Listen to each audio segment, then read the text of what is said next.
నమస్తే, నా పేరు స్వప్న. నేటి వార్తలకు స్వాగతం. ముందుగా వార్తల్లోని ముఖ్యాంశాలు.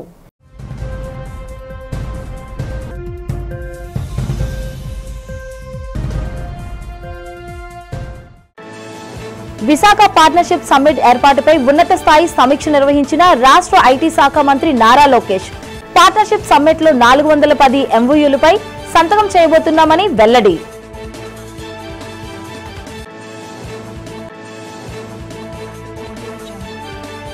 కృష్ణా జిల్లాలో మొందా తుఫాన్ బాధితులను రైతులను పరామర్శించిన మాజీ ముఖ్యమంత్రి జగన్. రైతుల కష్టం ప్రభుత్వానికి పట్టడం లేదంటూ విమర్శ.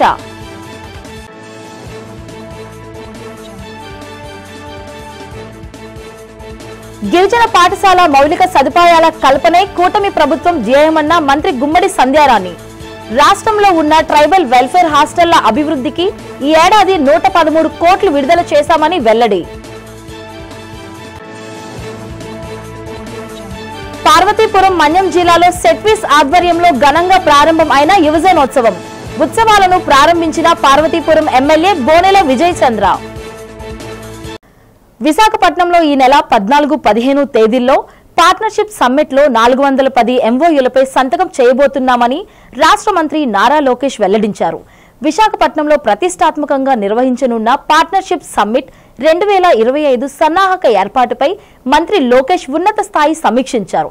ఈ సమావేశంలో రాష్ట్ర చిన్న తరహా పరిశ్రమల మంత్రి కొండపల్లి శ్రీనివాస్, విద్యుత్ శాఖ మంత్రి గొట్టిపాటి రవికుమార్, ఎక్సైజ్ గనుల శాఖల మంత్రులు కొల్లు రవీంద్ర, పరిశ్రమల శాఖ కార్యదర్శి ఎన్ యువరాజ్ పాల్గొన్నారు. అనంతరం ఏర్పాటు చేసిన మీడియా సమావేశంలో లోకేష్ మాట్లాడుతూ విశాఖ సిఐఐ సదస్సును ప్రతిష్టాత్మకంగా నిర్వహించబోతున్నామని, ఈ సదస్సులో పెద్ద ఎత్తున పెట్టుబడి చర్చలు జరుగుతాయని వివరించారు.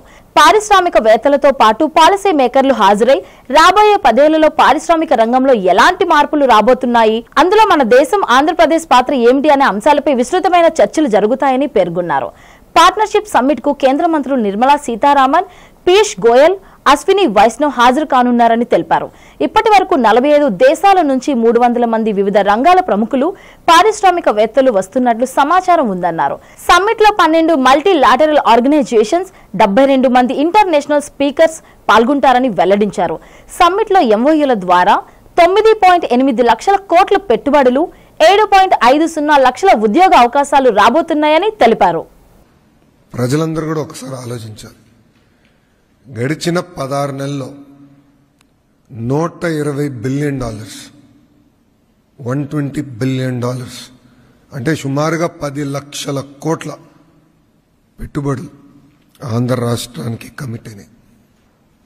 ఒక ఆసిలర్ మిత్తల్ 1.5 lakh crores ఎక్కడొస్తుంది? Anakapalli. Google single largest FDI investment in Indian history, $15 billion, Visakhapatnam. BPCL 1,00,000 కోట్లు, అది నెల్లూరు.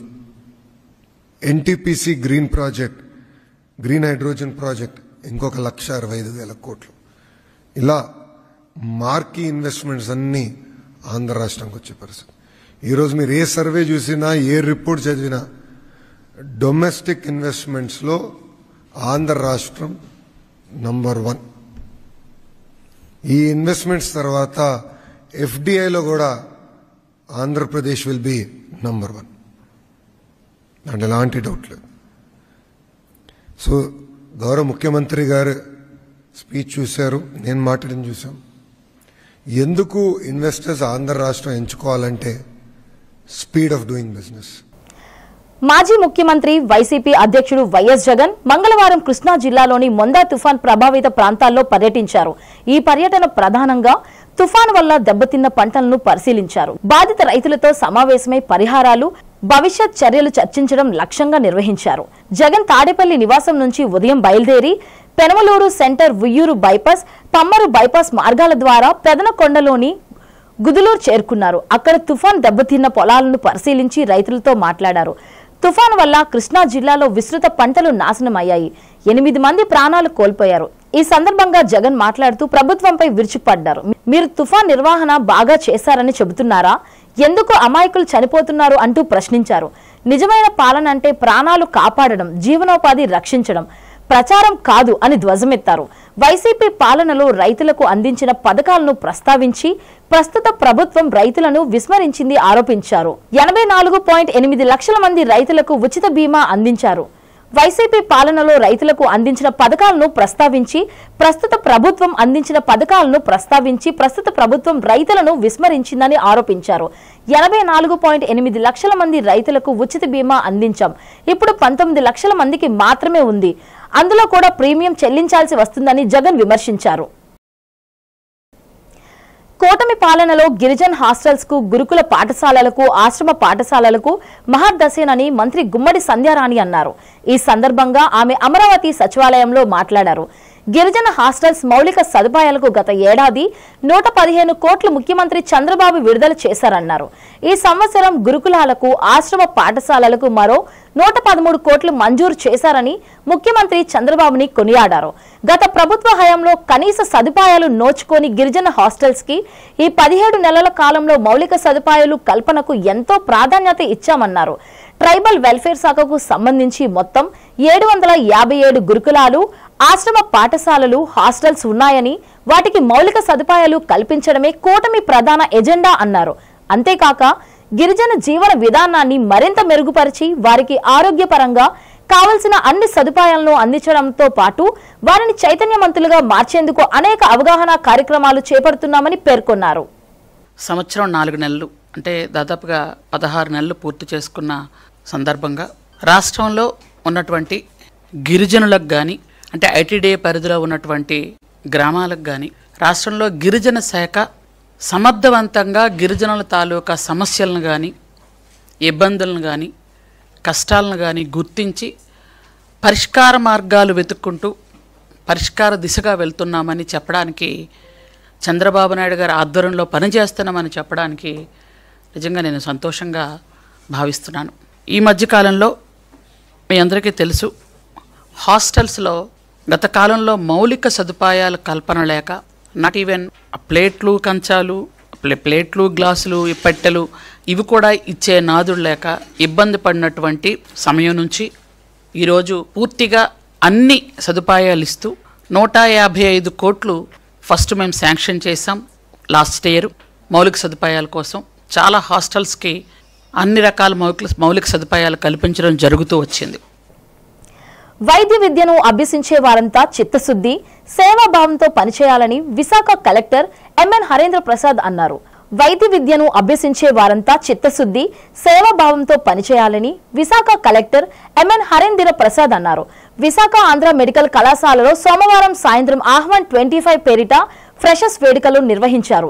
ఈ కార్యక్రమానికి ముఖ్య అతిథిగా పాల్గొన్న కలెక్టర్ హరేంద్ర ప్రసాద్ మాట్లాడుతూ డాక్టర్లు రోగులకు సేవ చేయడంతో పాటు అన్ని అంశాలపై అవగాహన కలిగి ఉండాలన్నారు. విశాఖ దక్షిణ ఎమ్మెల్యే వంశీకృష్ణ శ్రీనివాస్ మాట్లాడుతూ వైద్య విద్యార్థులంతా ఉన్నత లక్ష్యాలను సాధించాలని, సమాజానికి సానుకూలంగా సహకరించాలని కోరారు. వైద్య రంగంలో ఆంధ్ర మెడికల్ కళాశాలకు చారిత్రాత్మకమైన పేరు ఉందన్నారు. ఈ సందర్భంగా అతిథుల చేతుల మీదుగా అధ్యాపకులకు సన్మానం కార్యక్రమం నిర్వహించారు. ఈ బ్యాచ్ లోని 250 మంది ఫ్రెషర్లకు ప్రత్యేక స్వాగత బహుమతులు అందజేశారు. ఈ కార్యక్రమంలో ఆంధ్ర మెడికల్ కళాశాల principal doctor KVSN Sandhyadevi, KGH superintendent doctor I Vani, vice principal doctor V Manmatharao, doctor Rajendra Prasad, doctor A Krishnaveni, cultural vice principal doctor శ్యామలతో పాటు పలు విభాగాలకు చెందిన వైద్యులు, వైద్య విద్యార్థులు పాల్గొన్నారు. Andhra Medical College is one of the oldest medical college in the country. In its 123 years of its existence, it has served not just the state, not just the neighboring states. The doctors from this prestigious institution are serving people across the globe. The hall which we are sitting right now is basically the contribution of the alumni of this institution who have been serving in countries like US, UK, and who are the who's who in the medical fraternity. Such is the reputation of this institution, and I hope the 2025 batch also would produce such great minds, great physicians who will change the field of medicine. I thank Principal Andhra Medical College Garu for giving me this opportunity. All of you are much capable than any of us here. So you have come up to a very competitive exam and you have made it to the finest college. There is no question about your capability. Andhra Medical College is not just a college, it is a legacy that has nurtured generations of doctors, specialists, scientists and public health leaders. Our alumni have carried the torch of healing with humility and honor all over the globe. And now this 2025 batch is also a part of this lineage. Dear students, as you begin your academic voyage, the first year subjects are just basics. Next year onwards, you'll have the clinical postings where you interact with patients. Please listen to them and learn from them. Our faculty are not mere teachers alone. They are your mentors and guide you in shaping your career. The training you undergo in this college should help in serving the people of our state and country and support the vision of our government in building a healthier, more equitable society.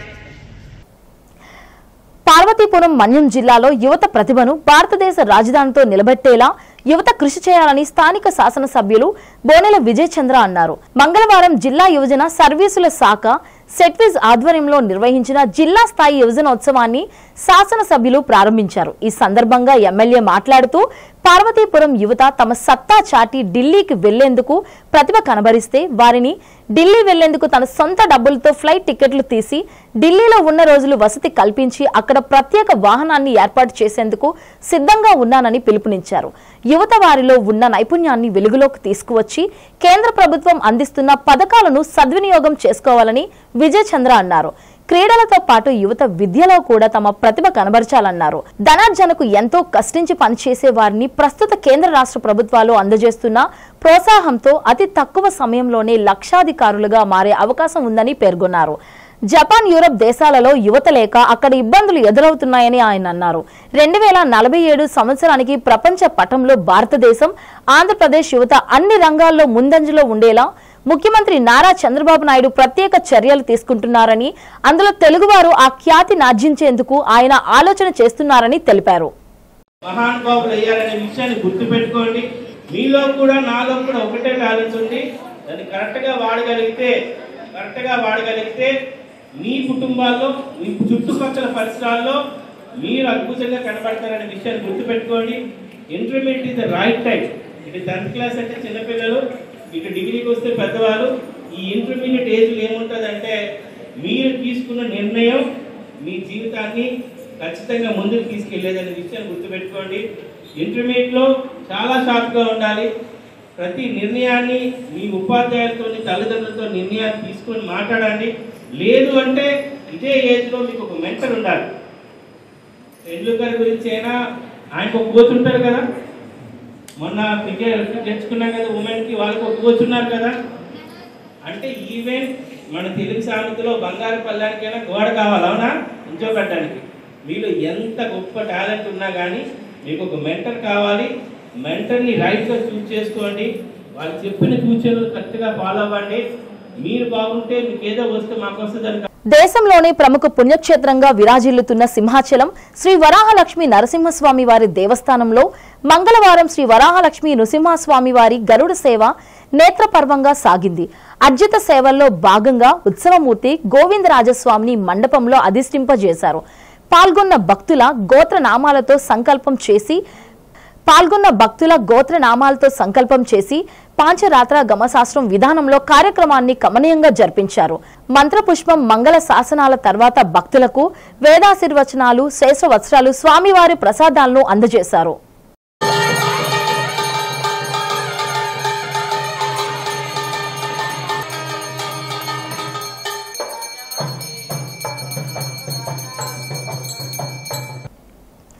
ఈ నెల 10 నుండి 14 వరకు నగరంలోని MVP కాలనీలో S3 sports ఏరినాలో all India postal table tennis క్రీడలు నిర్వహించనున్నట్లు Visakhapatnam region postmaster general VS Jayashankar తెలిపారు.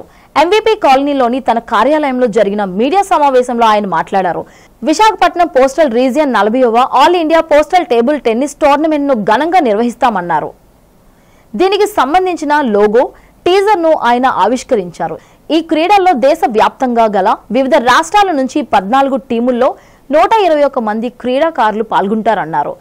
మెన్స్ సింగిల్స్, మెన్స్ డబుల్స్ అలాగే విమెన్స్ సింగిల్స్, విమెన్స్ డబుల్స్ క్రీడలు ఉంటాయన్నారు. గత సంవత్సరంలో గుజరాత్ పోర్బందర్లో ఈ క్రీడలు ఘనంగా నిర్వహించామన్నారు. వాటిలో వెస్ట్ బెంగాల్ జట్టు సభ్యులు మంచి ప్రతిభ కనబరిచి పలు అవార్డులు దక్కించుకున్నారన్నారు. కొత్తగా ఆవిష్కరించబడిన లోగో టేబుల్ టెన్నిస్ ఆటను నిర్వహించి డైనమిక్ ఎనర్జీ మరియు స్విఫ్ట్ కదలికలు, నైపుణ్యం మరియు క్రీడా నైపుణ్యాన్ని ప్రతిబింబిస్తున్నారు. ఈ డిజైన్ ఐక్యత, పోటీ శక్తి మరియు క్రీడల పట్ల పెరుగుతున్న ఉత్సాహాన్ని సూచిస్తుందన్నారు. క్రీడా ఔత్సాహికులు, సంస్థలు, సాధారణ ప్రజలు ఈ టోర్నమెంటుకు హాజరై మద్దతు ఇవ్వాలని కోరారు. ఈ మీడియా సమావేశంలో Visakhapatnam postal division senior superintendent NVSN Raju, division deputy superintendent P Komal Kumar, regional office assistant director KVD Sagar తదితరులు పాల్గొన్నారు.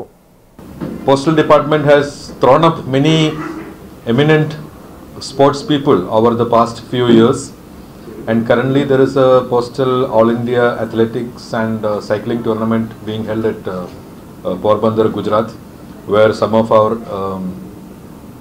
circle members, that is from Andhra Pradesh circle, and especially from this region, Vijayawada, Visakhapatnam, Vijayawada, Vijayanagaram, all have garnered some medals also in these events.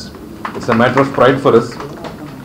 The commitment of the Postal Department to promoting fitness, sports, competitive mentality, cooperation and all has been there for many years, and it will continue for many years. And our tournament starts on 10th November. My humble request to all of you is to give extensive coverage to the tournament so that our players get encouragement. They are all coming from various parts of the country. At present we have around 14 teams. The strongest, I suppose, is West Bengal. Visakha మహానగరవాసుల్లో పెరుగుతున్న గృహ అలంకరణ అవసరాలను దృష్టిలో పెట్టుకుని మాధవధార వుడా లేఅవుట్లో విజయం plaza complex లో జ్ఞాపిక interior hub studio ప్రారంభమైంది. స్టూడియోను మురళీ బోస్ ముఖ్య అతిథిగా విచ్చేసి ప్రారంభించారు.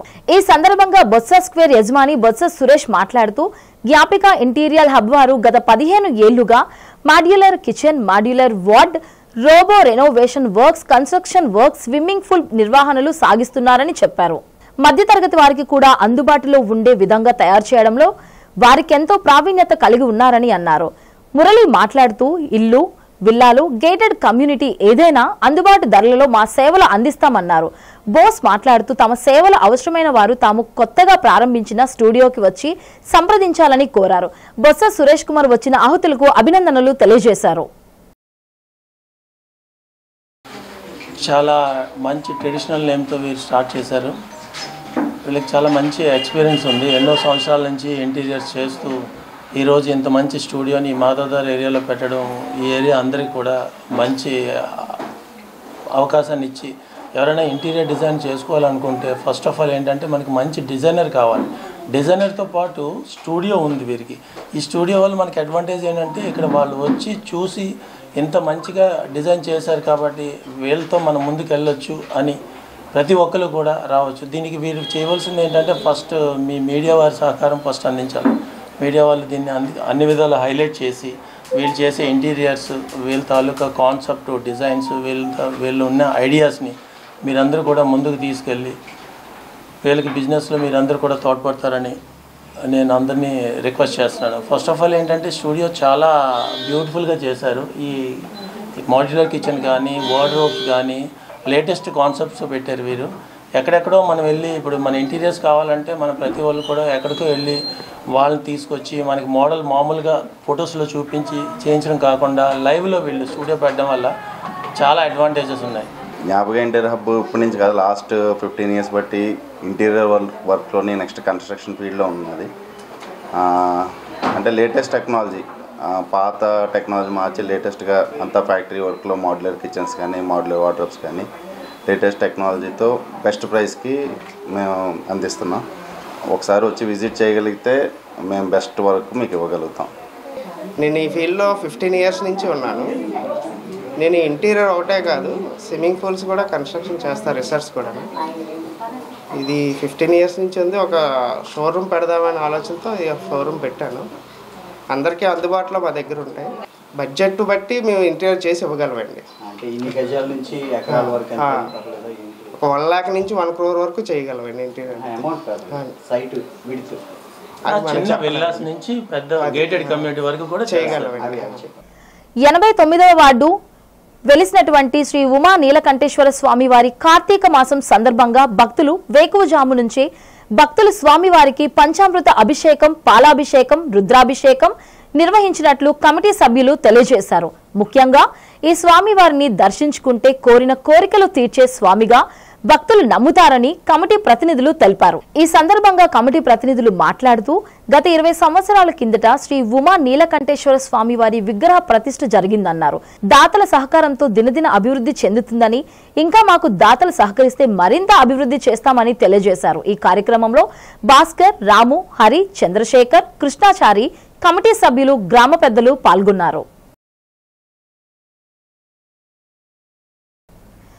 నగరంలో బుధవారం జరగనున్న రాధాకృష్ణ మహోత్సవ వేడుకలు యాదవ సోదరులు శ్రీకృష్ణ భగవానుడి భక్తులు పెద్ద ఎత్తులో పాల్గొని ఉత్సవాన్ని విజయవంతం చేయాలని యాదవ సంక్షేమ సంఘం సీనియర్ సభ్యులు పిన్నింటి ఆదిమూర్తి పిలుపునిచ్చారు. ఈ సందర్భంగా ఆసిల్మెట్ట కార్యాలయంలో ఏర్పాటు చేసిన మీడియా సమావేశంలో ఆయన మాట్లాడారు. యాదవ కులస్తులకు ఎంతో ప్రాముఖ్యమైన రాధాకృష్ణ మహోత్సవాన్ని విశాఖలో 1960లో యాదవ నాయకుడు, రైల్వే రిటైర్డ్ అధికారి సభ్య రంగనాయకులు ప్రారంభించారన్నారు. నాటి నుంచి నేటి వరకు నిర్విరామంగా ఈ ఉత్సవాన్ని కొనసాగిస్తున్నట్లు వెల్లడించారు. ఈ కార్యక్రమంలో బీచ్ రోడ్ గోకుల్ పార్క్ రాధాకృష్ణుడి ఆలయం వద్ద నవంబర్ 5 బుధవారం ఉదయం నుంచి రాత్రి వరకు కొనసాగుతుందని తెలిపారు. ఈ ఉత్సవాలలో బోడే రామచంద్ర యాదవ్తో పాటు అనేక మంది యాదవ్ ప్రముఖులు పాల్గొంటారని తెలిపారు. ఈ సందర్భంగా రాధాకృష్ణ మహోత్సవం యొక్క పూర్వ చరిత్రను ఆదిమూర్తి తెలియజేశారు. రాధాకృష్ణ మహోత్సవాలలో ప్రజలందరూ పాల్గొని విజయవంతం చేసి శ్రీకృష్ణ భగవానుడి ఆశీస్సులు పొందాలని కోరారు. నవంబర్ 5వ తేదీన జరగబోయినటువంటి శ్రీ శ్రీ రాధాకృష్ణ మహోత్సవాలకు నగరంలో గల, జిల్లాలో గల, ఉత్తరాంధ్ర జిల్లాలో గల ఉన్నటువంటి యాదవ సోదరులందరినీ మరియు శ్రీకృష్ణ భగవానుడి భక్తులందరినీ కూడా ఈ సందర్భంగా ఆహ్వానిస్తున్నాం. ఈ యొక్క కార్యక్రమానికి రాష్ట్ర మంత్రులు మరియు బోడే రామచంద్ర యాదవ్ గారు కూడా ఆల్రెడీ అతను విచ్చేసి ఉన్నారు. ఇక్కడ మరి యాదవ్ ప్రముఖులందరూ కూడా విచ్చేస్తున్నారు. మరి ఈ రాధాకృష్ణ మహోత్సవం అన్నటువంటి ఉత్సవాన్ని 60వ దశకంలో శ్రీ సభ్య రంగనాయకులు అన్నటువంటి ఓ రైల్వే రిటైర్డ్ ఎంప్లాయీ ఆయన స్టార్ట్ చేయడం జరిగింది. అప్పటి నుంచి ఇప్పటి వరకు కూడా మా పెద్దలందరూ కూడా ఈ ఉత్సవాన్ని మేము నిర్వర్తిస్తున్నాం. క్రమం తప్పకుండా తుఫాను వచ్చినా సరే, ఎటువంటి ఇబ్బందులు వచ్చినా సరే ఈ భగవంతుని కార్యక్రమం సక్రమంగా మేము నిర్వహించగలుగుతున్నాం. మరి ఈ కార్యక్రమానికి ఏంటంటే శ్రీ సభ్య రంగనాయకులు స్టార్ట్ చేసినటువంటి ఈ మహోన్నతమైనటువంటి భక్తుని యొక్క, అంటే ఆ యొక్క శ్రీకృష్ణ భగవాన్ భక్తులందరినీ కూడా సమీకరించి జిల్లాలో ఉన్నటువంటి, రాష్ట్రంలో ఉన్నటువంటి పెద్దలందరినీ పిలిచి ఈ యొక్క కార్యక్రమం ఉదయం నుంచి కూడా రాత్రి వరకు కూడా జరుగుతుంది. వచ్చినటువంటి అతిథులందరూ కూడా వారికి వసతి, భోజనం కూడా మేము ఏర్పాటు చేస్తున్నాం. అలాగే ఈ ఉత్సవానికి ఉన్నటువంటి విశిష్టత ఏంటంటే పురాణాలు ఉన్నటువంటి దీనికి ఒక సాక్ష్యం ఉంటుంది. కురుక్షేత్ర యుద్ధం అనంతరం శ్రీకృష్ణ భగవానుడు ధృతరాష్ట్రుని కలవడానికి వారి రాజభవనానికి వెళ్ళినప్పుడు వస్తున్నటువంటిది కృష్ణుడని సంగతి తెలుసుకొని గాంధారి శ్రీకృష్ణ భగవానుని తిట్టడం ప్రారంభిస్తుంది. ఆ తిట్టినటువంటి తిట్లు తట్టుకోలేక అతను కకావికలమైనటువంటి మనసుతో శ్రీకృష్ణ భగవానుడు యమునా నది తీరమన ఇసుక తెన్నెలపై వికల మనుషుడైనటువంటి శ్రీకృష్ణ భగవాన్ నడుచుతూ వెళ్తున్నటువంటి సందర్భాన్ని చూసినటువంటి యాదవ యువకులందరూ కూడా భగవంతుడు ఏంటి ఇంత దీనిగా ఉన్నాడు, మనం ఏదో ఇతన్ని సంతోషపెట్టాలని చెప్పి అప్పుడు స్టార్ట్ చేసినటువంటి కొందరు యాదవ యువకులందరూ కూడా కలిసి స్టార్ట్ చేసినటువంటి ఈ రాధాకృష్ణ తాలూకా మహోత్సవాన్ని ఇప్పుడు అప్పటి నుంచి, అంటే పురాణాల దగ్గర నుంచి నేటి వరకు కూడా మేము నిర్వర్తిస్తున్నాం. పార్వతీపురం మన్యం జిల్లాలో ముస్తాబు కార్యక్రమాన్ని కళాశాల విద్యార్థుల వరకు అమలు చేయాలని జిల్లా collector doctor N Prabhakar Reddy ఎంపీడీఓలకు తెలిపారు. ప్రతి విద్యార్థి ఆరోగ్యంగా ఉండాలంటే వ్యక్తిగత పరిశుభ్రత అవసరమని, అందుకు ముస్తాబు పక్కాగా అమలు కావాలని అన్నారు. ముస్తాబు సక్రమంగా జరుగుతున్నది లేనిది పాఠశాలలు, అంగన్వాడీ కేంద్రాలకు వెళ్లి తనిఖీ చేయాలని అన్నారు. వాటితో పాటు కళాశాలలను సందర్శించి అక్కడ పారిశుద్ధ్యం, విద్యార్థుల ఆరోగ్యం, ఉపాధ్యాయులు విధిగా విధులను వస్తున్నారా, కళాశాల పాఠశాల అభివృద్ధి కొరకు గుర్తించిన అంశాలను తెలియజేయాలని అన్నారు. 100% విద్యార్థులకు డెంటల్ చెకప్ చేయిద్దామని, ఇందుకు అవసరమైన చర్యలు తీసుకోవాలని చెప్పారు. అవసరమైతే అక్కడే వైద్యం చేయిద్దామని కలెక్టర్ చెప్పారు. గ్రామంలో ఎక్కడా చెత్త కనిపించరాదని, అందుకు తగిన చర్యలు చేపట్టాలని అన్నారు. పారిశుద్ధ్యంతో రోగాలు దరిచేరవని, అలాగే బంతి, చామంతి మొక్కలు పెంపకంలో మలేరియాను నివారించవచ్చని సూచించారు. కావున వాటి పెంపకానికి ప్రాధాన్యతను ఇవ్వాలని పేర్కొన్నారు. రోడ్డు లేని గ్రామాలు, అంబులెన్స్ వెళ్లలేని గ్రామాలు జిల్లాలలో ఉండరాదని, అటువంటి గ్రామాలను గుర్తించి వివరాలు తమకు అందజేయాలని అన్నారు. రోడ్డు లేని గ్రామాల ఎంపికలో దిగువ స్థాయి సిబ్బంది ఇచ్చిన నివేదికల ఆధారంగా సమాచారం ఇవ్వొద్దని, క్షేత్రస్థాయిలో వాస్తవాలను పరిశీలించి తుది నివేదిక ఇవ్వాలని కలెక్టర్ స్పష్టం చేశారు. ఇప్పటి వరకు తప్పులు జరిగితే సంబంధిత ఎంపీడీఓలే బాధ్యత వహించాల్సి ఉంటుందని కలెక్టర్ హెచ్చరించారు.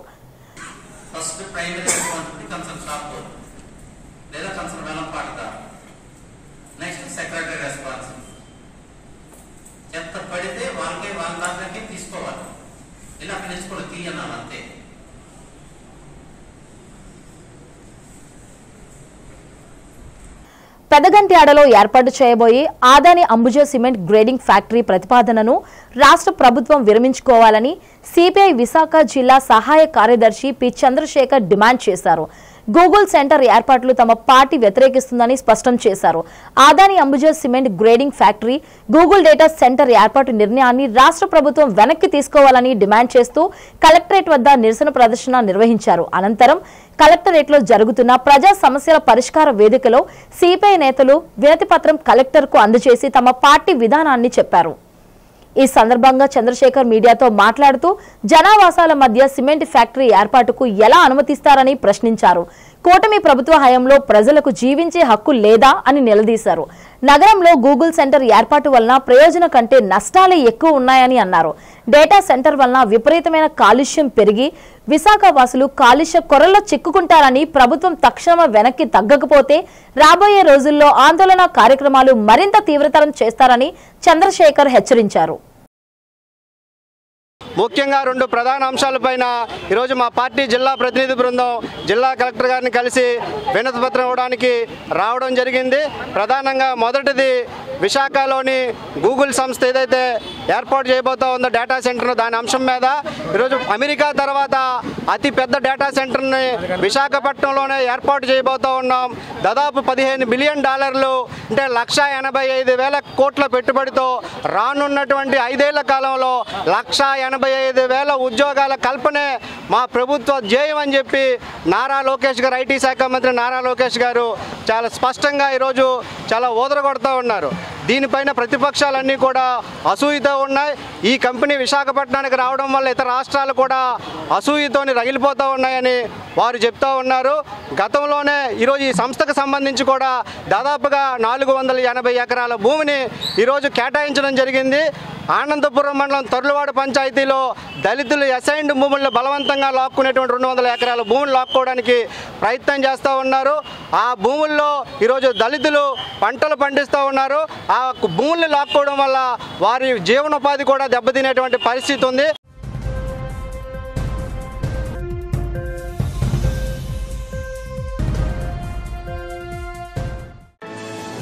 విశాఖ పార్ట్నర్షిప్ సమ్మిట్ ఏర్పాటుపై ఉన్నత స్థాయి సమీక్ష నిర్వహించిన రాష్ట్ర ఐటీ శాఖ మంత్రి నారా లోకేష్ పార్ట్నర్షిప్ సమ్మిట్ లో 410 MOUలపై సంతకం చేయబోతున్నామని వెల్లడి.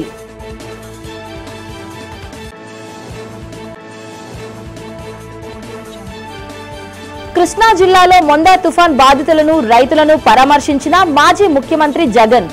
రైతుల కష్టం ప్రభుత్వానికి పట్టడం లేదంటూ విమర్శ.